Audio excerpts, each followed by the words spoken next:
Welcome. You're listening to Ask the Doulas, a podcast where we talk to experts from all over the country about topics related to pregnancy, birth, postpartum, and early parenting. Let's chat. Hello. This is Kristin with Ask the Doulas, and I am excited to chat with my friend Christi Kmecik. Christi is the owner and founder of Written Hugs Designs. She's been married to her husband, Gary, for over 13 years. She has 3 kids, and she started Written Hugs Designs to help people feel more seen, more connected, and less alone. Welcome, Christi. Thank you. Happy to be here. So we would love to learn a bit about your journey and being the Ask the Doulas supports families from the early family planning stage through the toddler years. I'd love to hear more about how your business helps families with all different types of loss. Yeah, happy to share. I've been through a lot of different kinds of loss myself. In this space, I've been through miscarriages. And it was really through the seasons of miscarriages in my life that I first began to realize how uncomfortable we are as a society with grief, with pain, with loss, especially when it comes to babies or miscarriages or stillbirth. And in my experience led me to circles of other grieving parents who had different stories to mine, but we all had a very similar feel to society in general doesn't know how to show up for us, doesn't know how to make space for us. And that was kind of the beginning of my desire to help change things. And Written Hugs Designs, I started it in hopes of helping people connect through the hard things when words are hard to find, and acknowledging how holidays are harder when you're grieving. I remember the first Christmas after my first miscarriage, and it just felt like the rest of the world had already moved on and I still couldn't breathe.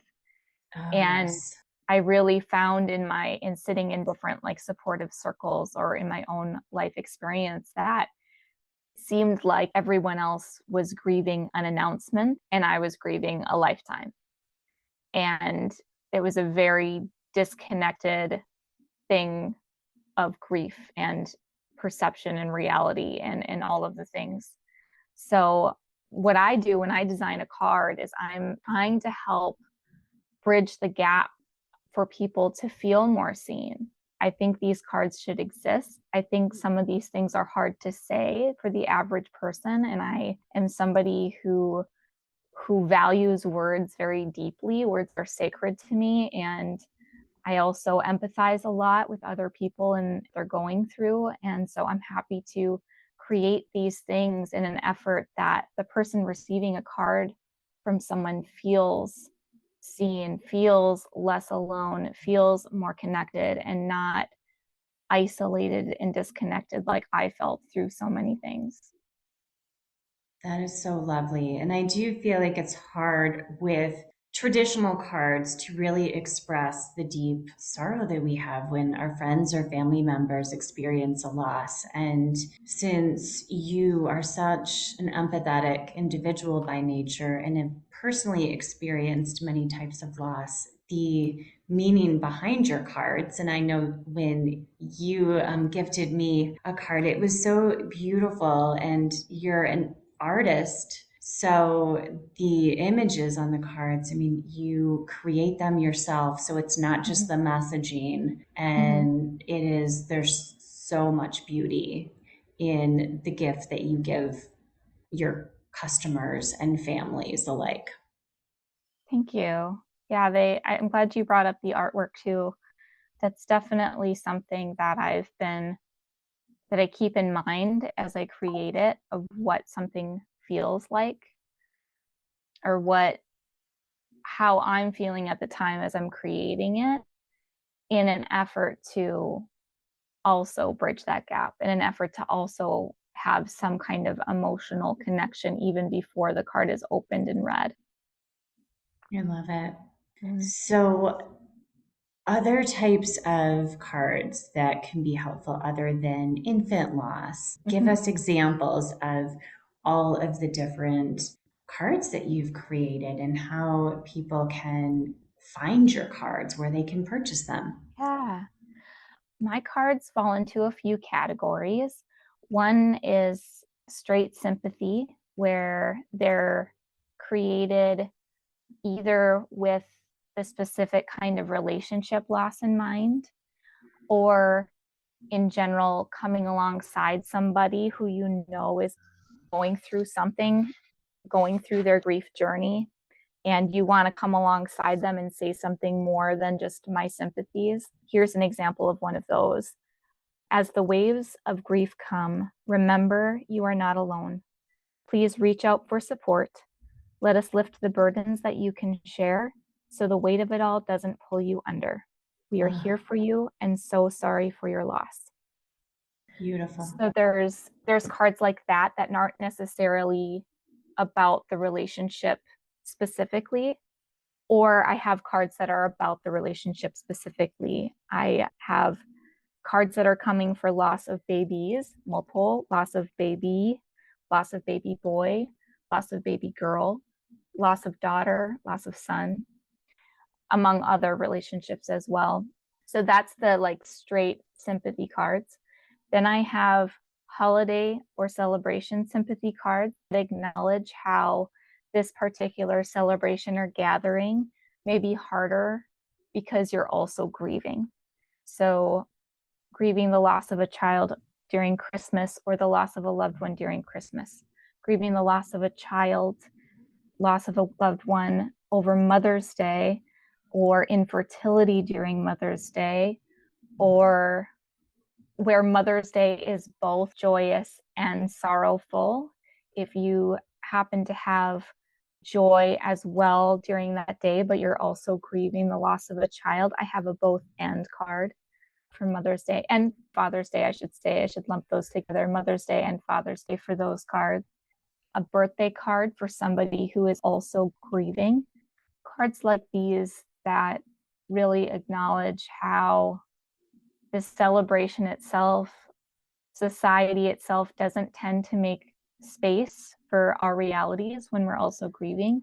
And so I decided to make them in hopes that those people don't feel more disconnected and more like other and more alone in their reality, because we haven't decided to make space. I have made space for them in these cards. I have cards that lean into positive affirmation, into encouragement.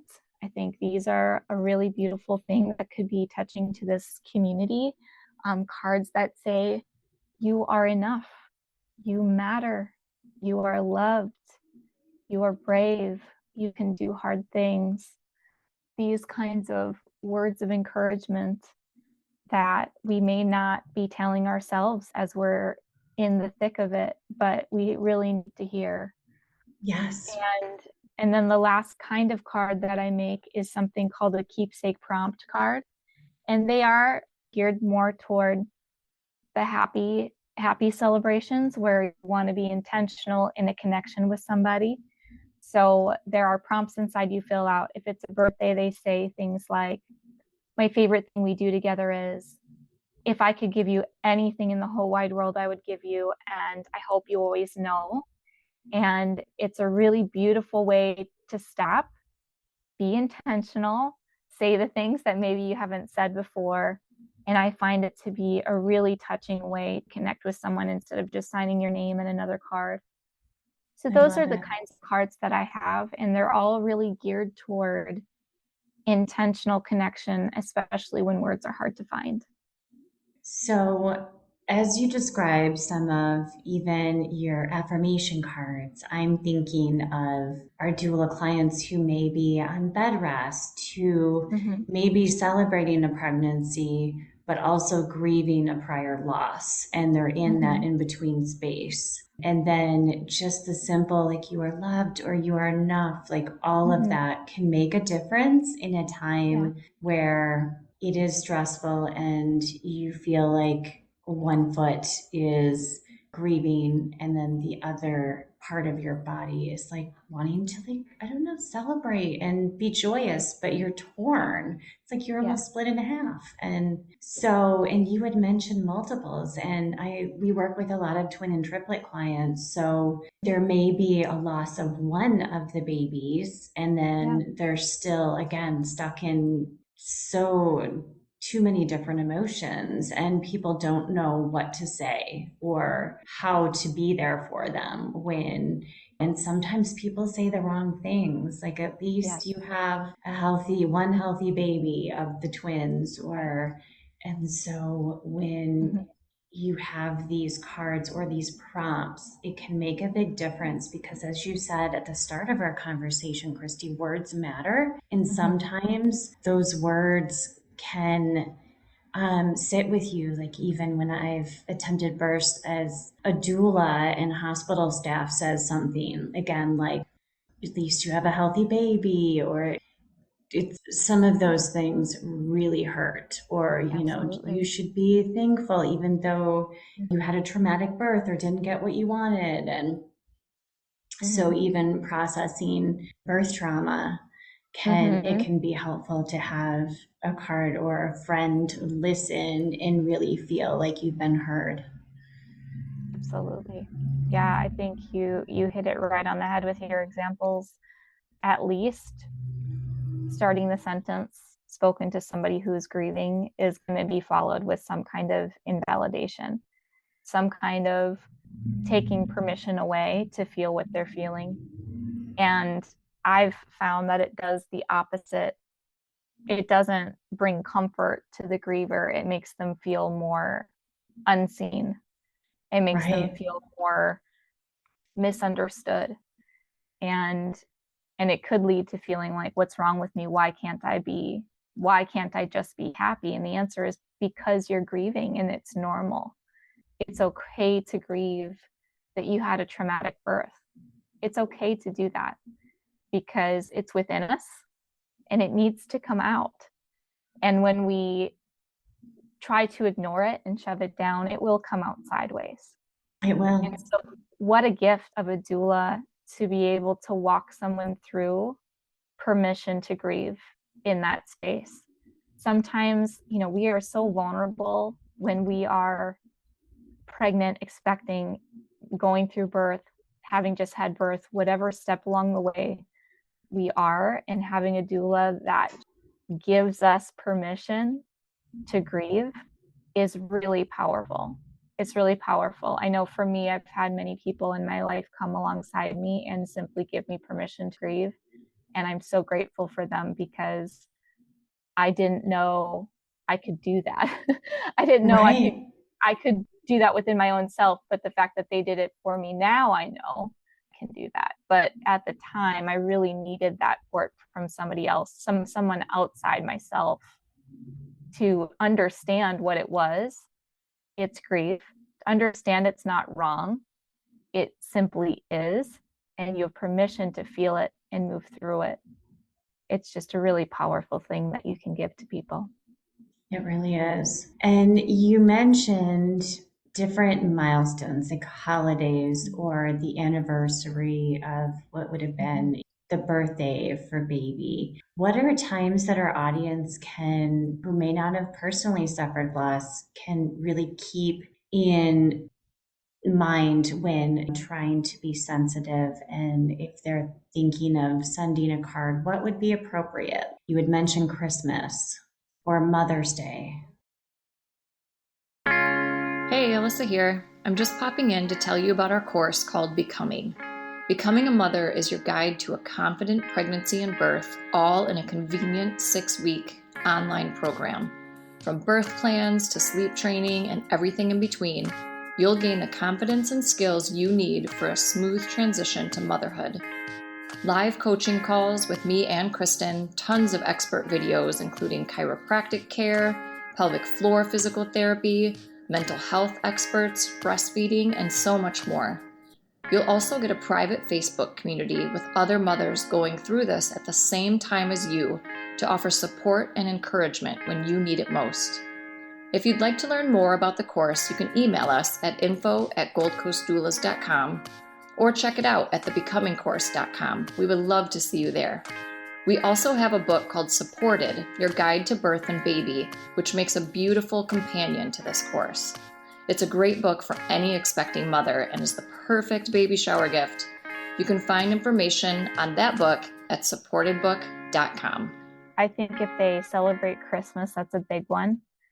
For many people who celebrate Christmas, it's got so many personal and societal expectations of how it's happy and bringing everyone together. And then you have all these expectations that you have for what it'll look like with baby that you're expecting. And when it doesn't end up happen, if you lose your baby, if your baby dies, if you miscarry like I did, this Christmas doesn't look like the way it should because I should have been 8 months pregnant now, or the gifts we would have been given would have been all about baby. There's just so many things about it that feel wrong to you, but you also feel like you can't talk about it because it feels like everyone else has moved on. And acknowledging that with a card that simply says, it may feel like the world has moved on, but I want you to know that you matter and you're not alone and you are seen. It's a gift that will help them release the feeling of being alone. The other thing that I think is a really powerful one is I have cards for the month anniversary, acknowledging how my loss happened in July. My miscarriages of twins happened in July. So acknowledging how July itself is harder because there are things that my body remembers about this month that I can't just ignore. And if I'm going through it, to have someone else acknowledge that, hey, I just want you to know that I'm thinking about you and I understand how July could be harder for you. And I want you to know that you matter to me. That can be a really beautiful gift for them as well. Definitely. Thank you for sharing that. So for our listeners that are personally going through loss, what tips do you have for them? I would say that if you haven't already experienced it, it can feel shocking that people's reactions, in my experience, fall into really three main categories. One is where somebody shows up in a very meaningful way that feels like they're present, that feels like they're listening, and that they really are feeling the thing with you. The other is people are really uncomfortable with it, and in an effort to try to ease your suffering will say something like, at least fill in the blank, at least you have a healthy baby, or at least you weren't further along, or whatever it is. And I would encourage you to understand that although their intent is to not hurt you, that is okay to grieve. It's okay to recognize that thing hurt and that thing felt invalidating. And it's okay to grieve that somebody just did that to you. Yes. The third thing that I've found is people don't know what to say. They know what it's like to be on the receiving end of the invalidating comments. They don't want to do that. And they also are so afraid that whatever they say will inadvertently hurt you that they simply don't acknowledge it at all. And what I would encourage you to recognize in that moment is that, again, their intent is to not hurt you, but their impact that I have felt is that they are putting the weight of their discomfort on you to pretend like your reality isn't what it is. And understand that that is something to grieve. It is okay to grieve when somebody does that. It's okay to acknowledge that was not their intent. And the thing that I found the most shocking about those 3 different categories of people is that it does not matter how close or how not close a relationship is to you. You will have people who fall into all 3 categories across the board. You will have complete strangers who you don't know show up for you in the most meaningful way if they find out that's what happened. You will have people who may be your best friend of a lifetime who say the invalidating thing. Right. Or a family member say nothing or acknowledge. And that to me was the most shocking. I kind of assumed that the closer to me, the more meaningful the response, and the further away, the more invalidating. And that's just not what I experienced. And so I would, if you are grieving, I would just tell you, if that's what you're experiencing, you're not alone. I've experienced it. Most people I've talked to have experienced it as well. And your feelings to people's lack of capacity to show up for you is valid. And I hope you can also hold on to their intent is not to hurt you. Having said that, I do want to acknowledge that there are malicious people. There are malicious people who may say something with intent to hurt you.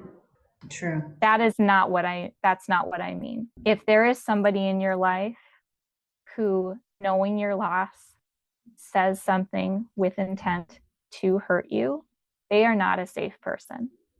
If you're experiencing that, I would strongly recommend you talk to your doula or a therapist and get some external help to make sense of what's happening, because unfortunately there are people who do want to cause harm. And anyway, I just want to acknowledge that that is different than the first 3 that I mentioned. Yeah, that makes complete sense and so true. So how can our listeners find your cards and connect with you personally, Christi? My cards are all on my website, writtenhugsdesigns.com. Written like the written word, WRITTEN, hugs, HUGS, and designs, DESIGNS.com. And all of my variations that I have on hand are listed there. I do have the loss of baby, baby boy, and baby girl. Those are all coming and will be up shortly. So if you go and check now, check back in a couple weeks. I'm not sure when the podcast is airing, but they are on order. So they are coming. Okay. And I'm also on Instagram and Facebook at Written Hugs Designs. You can find me there. Thank you so much, Christi. And I know I'll be ordering more of your cards myself. Thank you, Kristin. I appreciate you inviting me on, and thank you so much for doing this really important work and helping people learn how to connect through loss in this way. Thank you. I appreciate the work you're doing, and talk soon. Thanks for listening to Ask the Doulas. For more information about Gold Coast Doulas, visit us on our website, goldcoastdoulas.com. We're also on Instagram, Facebook, and YouTube. If you like this podcast, please subscribe and give us a 5-star review. Thank you. Remember, these moments are golden.